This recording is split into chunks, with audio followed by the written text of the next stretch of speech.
Cuando el sufrido peregrino del camino francés encara su etapa 17 desde Roncesvalles, en los Pirineos navarros, una Masi ha comenzado su ruta en Saint-Jean-Pied-de-Port, en territorio francés. Lleva en sus piernas el peso de más de 400 kilómetros recorridos en algo más de 2 semanas.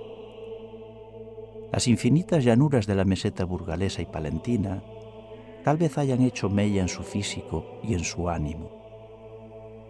Quizás desconozca, sin embargo, que está llegando a un lugar singular para reponer sus maltrechas fuerzas de espíritu. La ciudad bimilenaria de León y su imponente catedral gótica lo acogerán con hospitalidad y recompensarán con creces el sacrificio diario del caminante.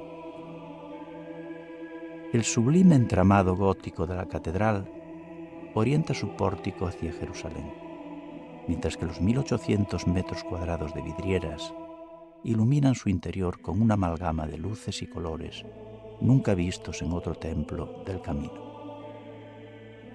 Si nos impresionan las dimensiones de su planta, los 30 metros de altura son abrumadores.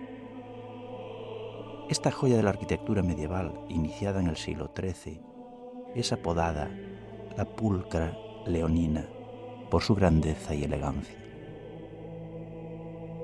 El imponente claustro, en el ala norte, constituye un soberbio conjunto, amalgama del arte medieval y renacentista.